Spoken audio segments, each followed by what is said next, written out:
A bit of RTS-style combat, a bit of colony management, a bit of city builder. It's a lot of bits. When you stir them all together, how is the soup? Watch on and find out. My name is Thoraxe, and this is Strategy for Busy People. If you've got a few minutes, I'll tell you what to play. Another episode, another city builder, and on Strategy for Busy People today, we're taking a peep at Thrive, Heavy Lies the Crown by Zugalu Entertainment. I put just over 3 hours into this mashup of many things. Now, if you've been watching this channel for a while, you've heard me quote Sid Meier with respect to focusing on making just one game. There are strong reasons to do such a thing. If you had to truly analyze Thrive for its constituent parts, it's a little bit of two different games with a sprinkle of a third. First and foremost, it's a colony management builder game, with many of the requisite things that you would expect from a title in that genre. Similar to Citadelum, buildings in Thrive have area effects, and you need to build buildings within the effect area of other buildings. Yeah. So, as an example, people need water, so you have to build houses near water.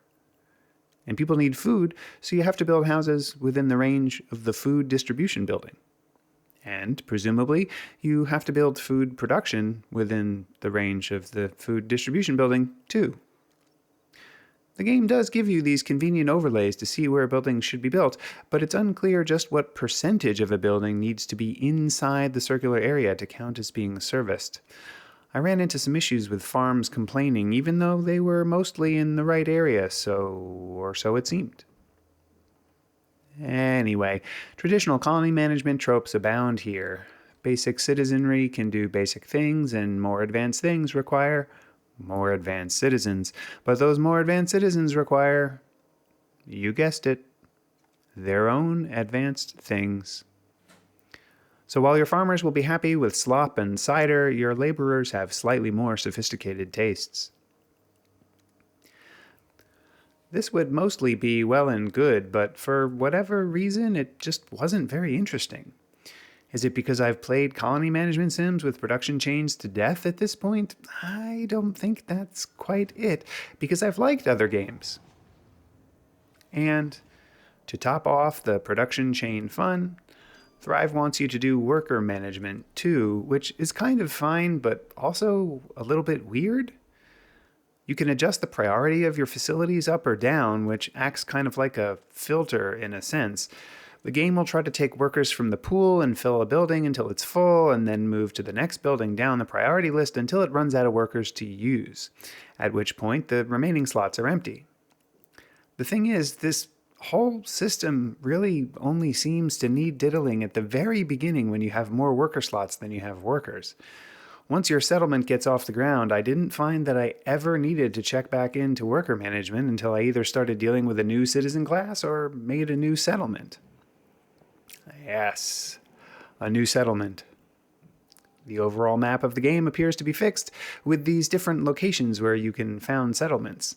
And I think maybe there's some RNG at game start on what resources might be in which places, but generally speaking, not every location will have every type of resource, so you inevitably need to found another settlement and then establish trade routes between them. In my first and only playthrough, I started off with a settlement that couldn't grow wheat, which is required for some things that laborers and military want. So I founded a second settlement in the hopes that I could just grow the things I needed there and ship them to my first settlement. Trade routes aren't really so much trade as, quote, move goods around routes, and you have this whole system of caravans and trade stations to do it. But for some strange reason, if you use a slot to send goods from A to B, you can't use that same slot to send different goods from B to A. This makes no sense. It's as if you're creating a mystery box that can only hold wheat inside this caravan, and it can never hold anything else. I don't get it. While you're doing all of this, you have a tech tree where you can, quote, buy improvements that are all really a bunch of trade-offs. And as I've probably said many times before, when you are first playing a game like this, you have no idea what's going on. So you have no idea, for example, trading fire risk for using less wheat to make bread is a worthwhile exchange. Okay, great. So you've got the fundamentals of the game mostly figured out with colony management, but then there's this whole campaign against your enemies thing, which is where the RTS elements come into play. So more or less, you are building up your colony to support your war machine. That war machine, also in a feel similar to Citadelum, involves production facilities for the various supplies that will be required to raise your troops. Generally speaking, those supplies all end up coming from level 2 citizens or laborers. So the game tutorial basically ends when you get to the point that you have produced your first troops and you can send them off to do battle. That first battle mission was... honestly, it was so unmemorable that I don't even remember. You see, there are a couple of different enemies in this game. There are these monster things which you don't fully understand, and the more stuff you build, the more likely it is that you'll trigger some monster attack. And I guess that's fine or whatever, but there are also rival kingdoms that you have to worry about. There's presumably a story behind all of this, but it just wasn't at all interesting. Maybe part of the reason for that was because I really wanted to be playing a colony management builder game or an RTS-type combat game, but not really both at the same time? Or maybe it was because it took so long to get to the military machine up and going that I was already bored by whatever else was supposed to happen? So I can't even really tell you about the RTS combat because I never got around to it. What I did get around to is this weird story stuff, quote, choices matter part of the game, which seems to pop up randomly, and honestly, this was totally uninteresting too. In fact, it started to seem like something that I needed to pay attention to, even though I really didn't want to, and it wasn't clear just how important any of the choices were.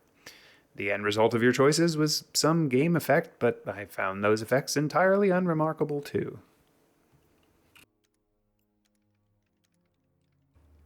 Before I give my final verdict, take a moment to like this video and subscribe to the channel. Don't forget to share it with your friends. Agree with me, disagree with me, or want to see other content? Let me know in the comments below. Want to try this game yourself? Check out my humble affiliate link below. And if you want to support me in making more of these videos, become a patron on Patreon. Your support really makes a difference. The final verdict. This game has a lot of interesting pieces, but overall, I didn't find it all that appealing. Supposedly this is even a multiplayer game, and I'm not at all sure that playing this with other people would be anything other than tooth-pullingly boring. Imagine strapping colony management onto StarCraft 2, but doing it in a way that essentially required you to build the same opening sequence every time just to get to the point where you could start building Marines or whatever. That's no fun. On my trademark 3-point score scale of avoid, meh, and I forgot to eat, apparently you can survive on just apples and water if you're a farmer, which is weird because apples are mostly water anyway, and this whole game was weird and not very interesting. So I don't know that I would recommend you not play it, but I don't recommend it. Meh. In the end, I packed up my trade caravan with my one thing only cartons and headed out for greener pastures because I could really use a steak to go with all these apples.